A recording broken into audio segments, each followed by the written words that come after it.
بسم اللہ الرحمن الرحیم۔ ناظرین محترم، السلام علیکم ورحمۃ اللہ۔ آج اس عظیم شخص کی داستان آپ کو سنانے جا رہی ہوں جو حقیقی منزل کو حاصل کرنے کے لیے ہمیشہ کوشاں اور اللہ سبحانہ و تعالی کی تلاش میں سرگرداں رہا۔ حضرت سلیمان فارسی کی کہانی انہی کی زبانی سناتے ہیں۔ حضرت سلیمان فارسی فرماتے ہیں کہ میں اصفہان کے علاقے کا ایک فارسی النسل نوجوان تھا۔ جس بستی میں ہم رہائش پذیر تھے، میرا باپ اس بستی کا سردار تھا۔ وہ تمام بستی والوں میں زیادہ مالدار اور رعب اور دبدبے کا مالک تھا۔ پیدائش کے دن سے میرے ساتھ اسے دنیا کی ہر چیز سے زیادہ پیار تھا۔ مجھے گھر کی چار دیواری میں اس طرح پابند کر دیا گیا جس طرح دوشیزاؤں کو گھروں میں پابند کر دیا جاتا ہے۔ میں نے محبت کے اس قید خانے میں مجوسیت کی تعلیم حاصل کرنا شروع کر دی۔ بالآخر مجھے اس آگ کا نگران بنا دیا گیا جس کی ہم پوجا کیا کرتے تھے۔ اسے لگاتار جلائے رکھنے کی ذمہ داری مجھ کو دی گئی۔ میں اسے دن رات ایک لحظہ کے لیے بھی بجھنے نہیں دیتا تھا۔ میرا والد بہت بڑا جاگیردار تھا۔ روزانہ اسی جاگیر کی دیکھ بھال اس کا معمول تھا۔ ایک دن وہ کسی ضروری کام سے مشغول ہو گئے اور مجھے حکم دیا کہ میری جگہ آپ جائیں اور کھیتوں کی نگرانی کریں۔ میں گھر سے تو اپنی جاگیر کی نگرانی کے لیے نکلا، لیکن راستے میں ایک گرجا کے پاس سے گزرا جس میں عیسائی پوجا میں مصروف تھے۔ مجھے ان کا طرز عبادت بہت پسند آیا۔ میں ان کے دین کی طرف راغب ہو گیا۔ جب رات ہوئی تو میں گھر لوٹا۔ باپ نے مجھ سے پوچھا کہ آج دن بھر میں کون سا کام سر انجام دیا ہے۔ میں نے عرض کیا، ابا جان، آج کھیتوں کی طرف جاتے ہوئے میرا کنیسہ کے پاس سے گزر ہوا۔ میں نے دیکھا کہ کچھ لوگ عبادت میں مصروف ہیں۔ مجھے ان کا طرز عبادت بہت پسند آیا۔ میرا باپ یہ سن کر گھبرا گیا اور اس نے کہا کہ بیٹا، اس دین میں کوئی بھی خیر اور بھلائی نہیں ہے۔ تیرے آباء و اجداد کا دین اس دین سے کہیں زیادہ بہتر ہے۔ میں نے کہا کہ ہرگز نہیں، ان کا دین ہمارے دین سے بہت بہتر ہے۔ میرا باپ میری جانب سے یہ جواب سن کر پریشان ہوا۔ اس نے مجھے گھر میں قید کر دیا، میرے پاؤں میں زنجیریں ڈال دی۔ میں نے ایک دن گرجے میں پیغام پہنچایا کہ جب کوئی ملک شام جانے والا قافلہ ہو تو مجھے اطلاع ضرور دینا۔ تھوڑے دن بعد قافلہ وہاں پہنچا، مجھے اطلاع دی گئی۔ میں زنجیر کو توڑ کر چپکے سے نکل گیا۔ قافلے والوں کے ساتھ مل کر شام کی سرزمین پہ جا پہنچا۔ وہاں کی اعلیٰ مذہبی شخصیات سے ملا اور ان کو بتایا کہ مجھے اس دین میں دلچسپی ہے۔ ایک عیسائی راہب نے اپنے پاس رہنے کی اجازت دے دی۔ میں نے اس کی بہت خدمت کی، مگر مجھے معلوم ہوا کہ وہ شخص اچھا نہیں ہے۔ وہ دوسروں کو صدقہ کا کہتا ہے، مگر وہ صدقہ اور مال و متاع سے اپنے خزانے بھر رہا تھا۔ اس شخص کے مرنے کے بعد لوگوں نے دوسرے مذہبی شخص کو اپنا مذہبی رہنما بنا لیا۔ وہ نہایت ہی نیک شخص تھا۔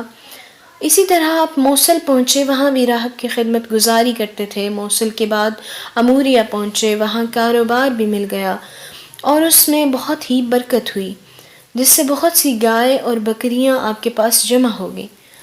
لیکن آپ فرماتے ہیں کہ اموریہ والے پادری کو بھی زندگی نے زیادہ مہلت نہ دی۔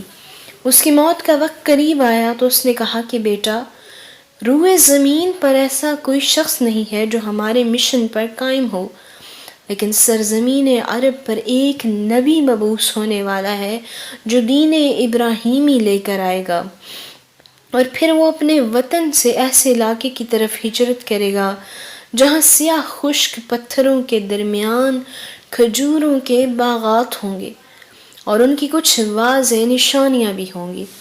پہلی نشانی ان کی یہ ہوگی کہ وہ ہدیہ تو کھا لیں گے مگر صدقہ کی چیز نہیں کھائیں گے، اور ان کے کندھوں کے درمیان مہر نبوت ہوگی۔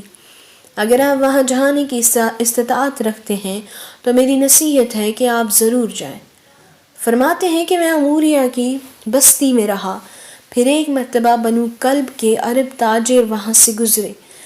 میں نے ان سے کہا کہ مجھے ساتھ لے جاؤ، یہ سب گائے اور بکریاں تمہیں دے دوں گا۔ میں نے سارا مال و متاع ان کے حوالے کر دیا۔ انہوں نے مجھے ساتھ سوار کر لیا۔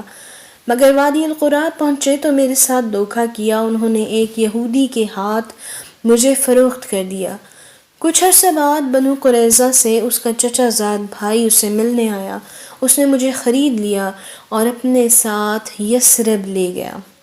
یاد رکھیں یثرب مدینہ طیبہ کا پرانا نام ہے۔ اس کے بعد نبی کریم صلی اللہ علیہ وآلہ وسلم جب تشریف لائے تو حضور نے فرمایا یہ یثرب نہیں مدینہ ہے۔ آپ فرماتے ہیں کہ میں نے کھجوروں کے باغات دیکھے تو میں نے سوچ لیا کہ یہ میری آخری منزل ہے۔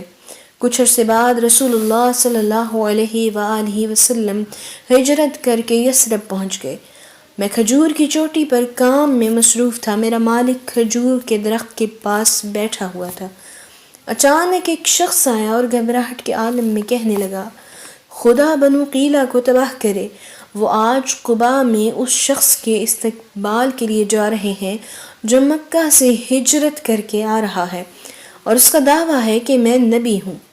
میں نے جب یہ بات سنی تو میرے بدن پر کپکپی طاری ہو گئی، مجھے خطرہ لاحق ہوا کہ کہیں میں نیچے نہ گر جاؤں۔ میں جلدی سے نیچے اترا اور بے خودی میں آنے والے شخص سے کہا، خدا کے لیے آپ مجھے دوبارہ بتائیے کیا خبر ہے؟ میری یہ حالت دیکھ کر میرے آقا کو غصہ آیا اور مجھے تھپڑ مار دیا۔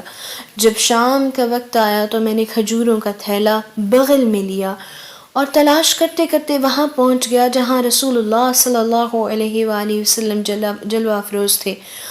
میں خدمت اقدس میں حاضر ہوا اور عرض کی کہ میں آپ کے لیے صدقہ کی کھجوریں لایا ہوں۔ حضور نبی کریم صلی اللہ علیہ وآلہ وسلم نے اپنے اصحاب میں تقسیم فرما دی مگر خود اپنا ہاتھ روک لیا۔ دوسرے دن پھر کھجوریں لے کر حاضر ہوا اور عرض کیا یہ تحفہ ہے، قبول فرمائیں۔ آپ صلی اللہ علیہ وآلہ وسلم نے خود بھی یہ کھجوریں کھائیں اور اپنے اصحاب میں بھی تقسیم فرمائیں۔ تیسری مرتبہ حضور نبی کریم صلی اللہ علیہ وآلہ وسلم کی خدمت میں حاضر ہوا۔ اس دفعہ آپ جنت البقیع میں اپنے ایک صحابی کی تدفین کے سلسلے میں تشریف فرما تھے۔ اس وقت 2 چادریں زیب تن کی ہوئی تھیں، میں مہر نبوت دیکھنے کی کوشش میں تھا۔ نبی کریم صلی اللہ علیہ وآلہ وسلم نے جب دیکھا تو آپ نے جان لیا کہ میں کیا چاہتا ہوں۔ آپ نے چادر مبارک کندھوں سے نیچے سرکا دی، میں نے مہر نبوت دیکھی تو پہچان لیا اور میں اسے چومنے کے لیے جھکا اور زاروں قطار رونا شروع کر دیا۔ رسول اکرم صلی اللہ علیہ وآلہ وسلم نے جب میری یہ حالت دیکھی تو شفقت سے تھپکی دی اور اپنے پاس بٹھا لیا اور فرمایا کیوں روتے ہو؟ میں نے اپنی داستان سنائی تو حضور نے فرمایا ان ساتھیوں کو بھی یہ داستان سنائے۔ اللہ اکبر، کیا حسین واقعہ ہے حضرت سلیمان فارسی کا اللہ تعالیٰ سے کی خوشنودی حاصل کرنے اور رب سے ملاقات کا آپ کا جو جذبہ ہے کتنا خوبصورت ہے۔ کسی نے کیا خوب کہا تھا کہ کبھی عرش پر، کبھی فرش پر، کبھی اس کے در، کبھی در بدر، غم عاشقی تیرا شکریہ میں کہاں کہاں سے گزر گیا۔ سلام ہو سلمان فارسی پر جس دن وہ حق کی تلاش کے لیے گھر سے نکلے۔ سلام ہو سلمان فارسی پر جس دن انہوں نے حق کو پہچان لیا اور پختہ یقین کے ساتھ ایمان لے آئے۔ سلام ہو سلمان فارسی رضی اللہ تعالی عنہ پر جس دن آپ فوت ہوئے اور جس دن انہیں دوبارہ زندہ اٹھایا جائے گا۔ ناظرین محترم، اگر آپ کو آج کی ویڈیو پسند آئی ہو تو پلیز میرے چینل کو سبسکرائب کر لیں اور بیل آئیکن کو پریس کر لیں تاکہ ہر نئی آنے والی ویڈیو آپ تک پہنچے، اور ویڈیوز کو لائک اور شیئر ضرور کیا کریں اور دین متین کی اشاعت میں میرے ساتھ شریک ہو جائیں۔ جزاکم اللہ خیرا و احسن الجزا۔